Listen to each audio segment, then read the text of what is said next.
میرے نبی پاک صلی اللہ علیہ وسلم کی حدیث صحیح مسلم میں حضرت صہیب ابن سنان رومی رضی اللہ تعالیٰ عنہ سے مروی ہے، میرے حبیب فرماتے ہیں مومن تو ہر حال میں نفع میں ہی رہتا ہے، خیر پہ ہی رہتا ہے۔ حضور کس طرح فرمایا نعمت ملے تو شکر کر کے نفع حاصل کر لیتا ہے اور مصیبت آئے تو صبر کر کے نفع حاصل کر لیتا ہے۔ مومن ہر حال میں، بولیے کس جگہ پہ رہتا ہے؟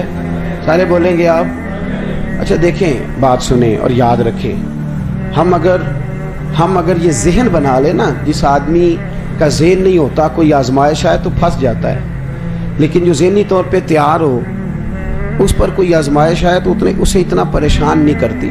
ذہن بنا لے زندگی میں آزمائشوں کے لیے، ذہن بنائے ہر حال میں اللہ کا شکر، ہر حال میں اللہ۔ لو سنو، میرے نبی کریم میری سرکار کو رب کریم نے چاند سے زیادہ خوبصورت بیٹا عطا فرمایا۔ سب سے چھوٹے ہیں جناب ابراہیم، چاند سے زیادہ خوبصورت۔ 3 بیٹے حضور کو اللہ نے دیے، تینوں ہی اپنی قدرت سے لے گیا۔ چاند سے زیادہ خوبصورت بیٹا۔ حضرت ام سلمہ کہتی ہے میں نے جب جا کر کے حضور کو مبارک دی نا تو حضور کی آنکھوں میں آنسو آ گئے۔ یا رسول اللہ، اللہ نے بیٹا دیا ہے۔ فرماتے ہیں سجدہ شکر کیا مدینے کے محبوب نے۔ حضور نے بچے کے سر سے بال اتروائے، ایک پلڑے میں بال رکھے ترازو کے، دوسرے پلڑے میں چاندی رکھی، حضور نے صدقہ دیا۔ پھر فرمایا 2 بکرے لاؤ، قد بڑا ہو، وجود موٹا ہو، آنکھیں پیاری ہو، ذرا سونے سونے بکرے دیکھ کے لاؤ۔ 2 بکرے لائے، حضور نے ذبح کیا، صحابہ میں بانٹا، غریبوں کو کھلایا، خوشیاں منائیں۔ 18 مہینے گزرے، پھر پیغام آیا۔ عبد الرحمن ابن عوف حدیث کے راوی ہیں، فرماتے ہیں بیٹھا تھا، پیغام آیا حضور صاحبزادے بیمار ہیں۔ میرے حبیب پاک صلی اللہ علیہ وسلم گھر گئے، خوشی پر بھی حضور کا عالم کیا ہے، اب غم آیا ہے، بہار ہو کہ خزاں لا الہ الا اللہ۔ حضور گھر گئے، جس گھر میں بچہ تھا اس بچے کو گود میں لیا، چاند سے زیادہ بیٹا، روشن ہے، پیشانی نور چمک رہا ہے، آنکھوں سے خوبصورتی یہاں ہے۔ حضور کی گود میں صاحبزادے کی سانس اکھڑنے لگی، جان نکلنے لگی۔ او عزیزو، یہاں کوئی آ کے پیغام دے دے کہ بچہ 4 پائی سے گر گیا ہے تو لوگ جمعہ چھوڑ دیں گے۔ میرے حبیب پاک کی گود مبارک میں بچہ، سانس اکھڑنے لگی، روح پرواز ہونے لگی۔ حضور نے سینے سے لگایا تو جان ان کی نکل گئی، آنکھوں سے آنسوؤں کی لڑی بہ نکلی۔ عبد الرحمن کہنے لگے محبوبہ رو رہے ہو؟ فرمایا یہ آنسو شکوے کے نہیں ہیں، نہ یہ آنسو حضور کس کے ہیں؟ فرمایا یہ اللہ کی رضا کے آنسو ہیں۔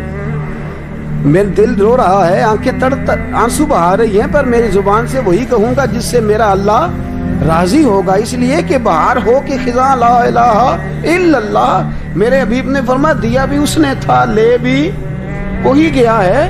حضرت آسیہ بڑی اعلیٰ چیزیں چھوڑ کے آئیں تو فرعون سمجھانے گیا، کہنے لگا بی بی تو کس چکر میں پڑ گئی ہے، تو اتنے آرام میں تھی، اتنی موج میں تھی، تو آپ فرمانے لگی موج تو آگے میرے اللہ نے میرے لیے تیار کیا۔ الدنیا سجن المومن، یہ تو مومن کے لیے قید ہے دنیا۔ جناب آسیہ سلام اللہ علیہا کو فرعون نے پہلے سمجھایا، پھر ان کی برادری کو، ان کی فیملی کو میکے کے بلا کے پریشر ڈلوایا، لیکن حضرت آسیہ نے کہا بس جو ہو گیا سو، جو بات ہو گئی سو ہو گئی۔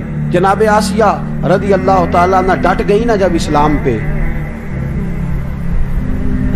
جس کے ابرو کے اشارے پر نوکرانیاں سر قربان کر دیتی تھی، وہ نوکرانیاں بالوں سے پکڑ کے کھینچتی ہوئی لائیں بار، اور وہ فرعون جو کہتا تھا کہ اس کا حکم میرا حکم ہے، اس نے جناب آسیہ کو تھپڑ مارے، بڑے دربار میں عام لوگوں کے سامنے رسوا کیا۔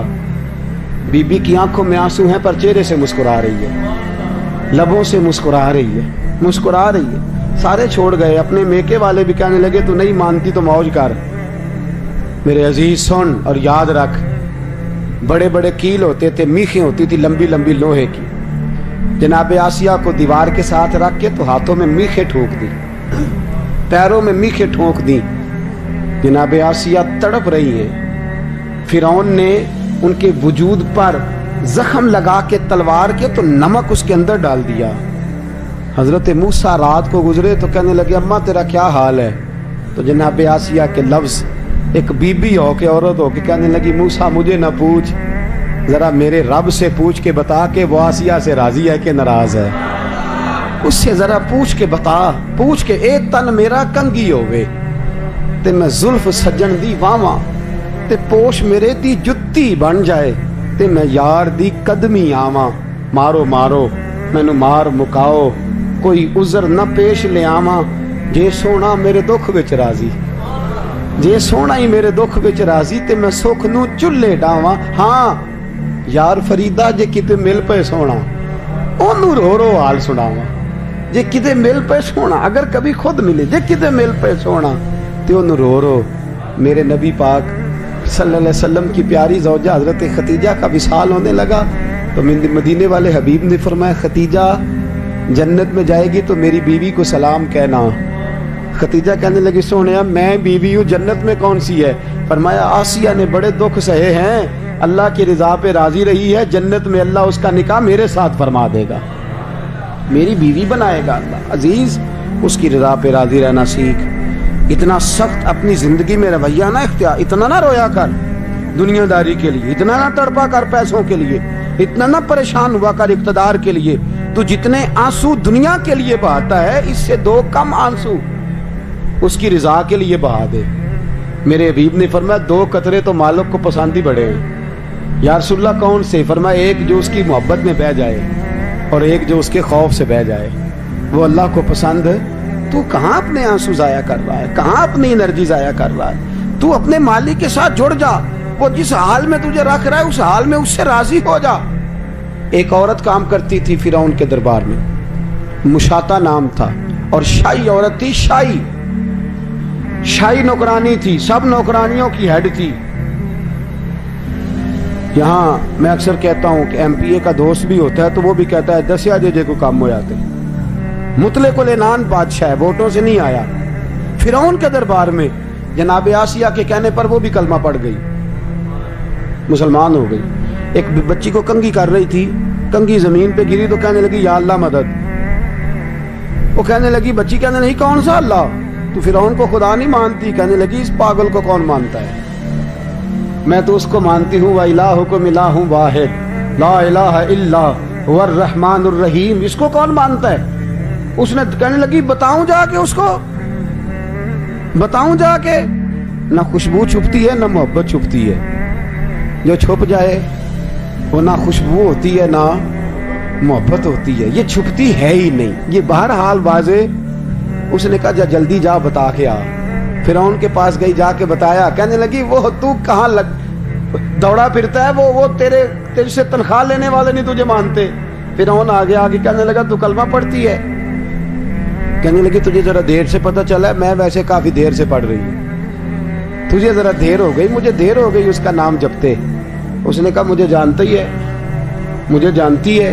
کہنے لگی نہیں، میں اسی کو جانتی ہوں جسے جناب موسیٰ نے میرا رب بتایا ہے، اس کے علاوہ میں کسی کو جانتی باہر ہو کہ خزاں لا الہ الا اللہ۔ میرا جب سے اس سے رشتہ جڑا ہے، دنیا سے رشتہ ٹوٹ گیا، صرف اسے جانتی ہوں، سوائے اس کے میں کسی اور کو، میں سویرے فجر، پھر زور، پھر عصر، پھر مغرب، پھر قرآن، پھر ذکر، پھر فکر، پھر عبادتیں، پھر تلاوتیں، میں اسی کو جانتی ہوں، کسی اور کو میں نہیں جانتی۔ میں تو صرف اسی کو کاچھا مارا، تھپڑ مارے، تکلیف دی، اسی طرح کیل ٹھوک دیے۔ فرعون کو کسی نے بتایا اس کی 6 مہینے کی بیٹی ہے، بچی کو لا کے ماں کی چھاتی پہ رکھا، بدل جاتے ہیں ماں باپ، بچے خود ایک بلیک میلنگ کا نام ہے، بچے خود بذات خود ایک آزمائش، چھاتی پہ رکھا۔ فرعون کہنے لگا تیری بیٹی ذبح کر دوں گا۔ حضرت مشاطہ فرعون کے دربار میں کام کرنے والی کہنے لگی بیٹی نے ایک نہ ایک دن تو اللہ کے پاس جانا ہی ہے۔ میرے دوست تو اس معیار کو سمجھ، اس مزاج کو سمجھ، دین کے شعور کے ساتھ اپنی آگاہی پیدا کر، ان افکار و نظریات کو جان جا۔ تو ہر وقت دکھا ہوا پھرتا ہے، پریشان پھرتا ہے، ہائے ہائے کرتا ہے، تیرے چہرے پہ مسکراہٹ ہی نہیں آتی۔ خودکشی ہے تو عام ہے، مار کٹائی ہے تو عام ہے، جھگڑا ہے تو عام ہے، قتل و غارت ہے تو عام ہے، 10,000 پہ بندہ قتل ہو رہا ہے، تو کس چکر میں پڑ گیا ہے؟ وہ کہنے لگی بچی نے ایک نہ ایک دن تو، بولے ایک نہ ایک دن تو تو چلی جائے تو کوئی عرض نہیں. میرے دوست سن اور یاد رکھ, ایک بی بی اس کی چھاتی پر, سینے پر, فرعون نے اس کی بچی کی گردن کاٹ دی. آنسو نکلے پر زبان سے کہنے لگی انا للہ و انا الیہ راجعون. پھر فرعون نے ماری تلوار اور جناب مشاطہ کو قتل کر دیا. معراج کی رات تھی, مدینے کے چاند براق پہ جا رہے تھے, رستے سے خوشبو بڑی آئی. حضور نے فرمایا جبریل خوشبو بڑی ہے. کہا یا رسول اللہ فرعون کے ہاتھوں شہید ہونے والی جناب مشاطہ کی یہاں قبر ہے. حضرت مشاطہ کی یہاں کامل پیرونا دے باہو قبر جنا دی جیوے. فرمایا قیامت تک اس بی بی کی قبر سے خوشبو آئے گی اور اللہ حساب نہیں لے گا, اس سے اللہ بغیر حساب کتاب جنت میں داخل فرمائے. اتنا زیادہ اپنے آپ کو کمزور نہ بنائیں. نہ مانے پر یہ شکوہ ہے, میں نے کبھی کسی کو ستایا تو نہیں, پر میرے حالات نہیں ٹھیک ہوتے. آپ نہ مانے پر یہ شکوہ ہے کہ فلانے کے پاس دولت زیادہ ہے, اس نے پتہ نہیں وہ آگے نکل گیا اور میں پیچھے رہ گیا. نہ مانے پر یہ شکوہ ہے. کس سے کر رہے ہو؟ رب رسول سے. او آس بولے تے او دی مہربانی, اساں تے لاڈ ہی لڑاونے. کس سے شکوہ کر رہے ہو؟ خدا کے بندو, غلام غلامی کرتے, شکوے کرتے کوئی. حضرت ام سلمہ رضی اللہ تعالیٰ, شوہر کا نام ہے ابو سلمہ, بیٹے کا نام ہے سلمہ. کہتی ہیں میں, میرا شوہر, میرا بیٹا, تینوں, چھوٹا بیٹا میرا, ہم نکلے مکہ مکرمہ سے مدینہ طیبہ جانے کے لیے. ایک کی بیٹا ہے, خاندان جمع ہے, شوہر کی گود میں بیٹا, اونٹ کے پیچھے میں. فرماتی ہیں مدینے کی سرحد آ گئی تو میرے میکے والے آ گئے. کہنے لگے ابو سلمان نہیں لے جانے دیں گے مدینے اپنی بیٹی کو. میں نے کہا میں مسلمان ہوں, میں تو اپنے شوہر کے ساتھ مدینے جاؤں گی. انہوں نے کہا نہیں جا سکتی, تو نے جانا ہے تو جا, ہماری بیٹی نہیں جائے گی. زبردستی مجھ سے انہوں نے مجھے میرے شوہر سے الگ کیا. کہتی ہیں پھر میرے شوہر کے قبیلے والے آ گئے. وہ کہنے لگے اگر تم اپنی بیٹی کو نہیں نہ جانے دیتے تو یہ جو ہمارا پوتا ہے یہ ہماری نسل ہے, تمہارا نہیں, اسے ہم نہیں جانے دیں گے. وہ بچہ اپنی طرف کھینچتے تھے, میں اپنی طرف کھینچتی تھی. مدینے کی سرحد پہ یہ جھگڑا زمین کے لیے نہیں ہو رہا, مکان کے لیے نہیں ہو رہا, حضور کے مدینے جانے کے لیے ہو رہا. حضور کے مدینے جانے کے لیے, مدینے جانے کے لیے ہو رہا. انہوں نے بچہ کھینچا, میں نے اپنی طرف کھینچا, میرے بچے کا بازو اتر گیا. فرماتی ہیں میرے شوہر مدینے چلے گئے, بیٹا میرا میرے سسرال والے لے گئے, مجھے میکے والے لے گئے. آج بھی کچھ سیانے بندے کہتے ہیں اس کو نکال دو اور بچے چھین لو. ان کا بھی خیال تھا کہ بیٹا لے جائیں گے نا تو ابو سلمہ بھی مدینے سے واپس آ جائے گا, یہ بھی واپس آ جائے گا. او یار, اتنا بڑا بھی ظالم کوئی نہیں ہوگا جو ماں باپ سے بچے جدا کرے. فرماتی ہیں کہ وہ لے گئے چھین کے, میں میکے چلی گئی. لوگ روٹی کھاتے تھے, میرے حلق سے نہیں گزرتی تھی. زمانہ سویا کرتا تھا, میں سو نہیں پاتی تھی. بیٹا کہاں, شوہر کہاں, میں کہاں. ام سلمہ کتنی دیر تکلیف کاٹی. جناب ام سلمہ کہنے لگی لوگوں ایک دو دن نہیں, پورا سال بیت گیا, پورا سال. پر جے سونا ہی میرے دکھ وچ راضی, جے سونا ہی مارو مارو مینو مار مکاؤ, میں کوئی عذر نہ پیش لے آواں, او جے سونا ہی میرے دکھ وچ راضی. پھر سکھ نو چلے ڈاواں. فرمایا سال بیت گیا, لوگ صبح اٹھ کے کام کاج پہ لگ جاتے, کپڑے بدلتے, ڈیوٹیاں کرتے, اور میں سویرے اٹھ کے اس جگہ آ جاتی جہاں میرا شوہر اور میرا بیٹا بچھڑا تھا. میں سارا دن روتی, آہوزاری کرتی, حضور کے مدینے کی طرف منہ کر کے میں تڑپتی. سال بیت گیا, سال, ایک ہفتہ نہیں نکلتا بچوں کے بغیر. بڑے بڑے سیانے لوگ پردیس جاتے ہیں تو بچوں کی فوٹو دیکھ دیکھ کے روتے ہیں, لیکن کہتی ہے ماں تھی, بیٹا بچھڑا اور پھر بیٹا بیمار ہو اور ماں سے جدا ہو, کتنی تکلیف کا منظر ہے. آپ فرماتی ہیں کہ ایک سال بیت گیا اور میں نے کسی کی منت نہیں کی, میں نے کوئی شکوہ نہیں کیا, اس لیے کہ جس حال میں رب رسول رکھے. یہ حوصلہ, یہ صبر, یہ توانائی. ایک سال کے بعد میرے چچا کا بیٹا میرے پاس سے گزرا, تڑپتے دیکھ کر کہنے لگا میری بہن تو سارا دن روتی رہتی ہے.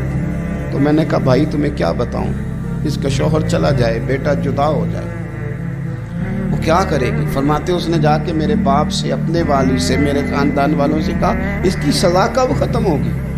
اس غریبنی کا قصور یہ ہے کہ یہ مدینے والے کا کلمہ پڑھتی ہے، اس کی غلطی یہ ہے کہ یہ مسلمان ہو گئی ہے، دین حق قبول کر لیا، کیوں نہیں تم خیال کرتے؟ کہتے ان کے دل نرم ہوئے، وہ رضامند ہوئے مجھے مدینے جانے میں۔ پھر اس نے کوشش کی میرے سسرال پیغام بھیجے، کب بس کرو، اور بچہ تو چڑیا کا جدا ہو جائے تو وہ تڑپا کرتی ہے، اور تم نے ایک جیتی جاگتی ماں کا بیٹا جدا کیا ہے۔ وہ بھی نرم ہوئے، رب نے اسباب بنائے، میرا بیٹا مجھے ملا۔ کہنے لگے تو رہ جا، میں نے کہا نہیں، تم مسلمان نہیں ہو، تمہیں پتہ نہیں نا، میں یہاں نہیں رہ سکتی، مجھے مدینہ ہی جانا ہے۔ اکیلی اتنا سفر، جنگلوں کا رستہ، پہاڑی رستہ طے کر لو گی؟ میں نے کہا میں کر لوں گی۔ جنوں ویکھ کے ٹھر دیاں اکھیاں نے تے جنوں ویکھ کے ٹھر دا سینہ ہے، ربا تیری ساری خدائی چ ایک ہی تے شہر مدینہ ہے۔ کہتی میں اونٹ پہ بیٹھی، بیٹا میں نے گود میں بٹھا لیا، میں سفر کرنے لگی، پر دل میں کھٹکا تھا کہ اتنا لمبا سفر، بیٹا چھوٹا ہے، کیسے کروں گی؟ کہتی مجھے عثمان بن طلحہ مل گئے۔ کہنے لگے کہاں جا رہی ہو بہن؟ میں نے کہا مدینے۔ کہنے لگے اکیلے جاؤ گی؟ میں نے کہا جانا تو ہے نا، کوئی ساتھ چلے نہ چلے پر شہر رسول تو جانا ہے نا۔ اب فرماتی ہے میں نے عثمان بن طلحہ سے نیک بندہ کوئی نہیں دیکھا، میرے اونٹ کی لگام تھام لی۔ جب مجھے اونٹ پہ بٹھاتے تھے نا، اونٹ بٹھا کے چلے جاتے تھے، میں بیٹھ جاتی تھی تو آ کے لگام تھامتے تھے۔ جب کہیں مجھے اتارتے تھے تو اونٹ بٹھا کے چلے جاتے تھے، میں اتر جاتی تھی تو اونٹ کو باندھتے تھے۔ سونا ہوتا تھا تو اونٹ بٹھا دیتے، میں اتر جاتی، وہ دور جا کے لیٹ جاتے۔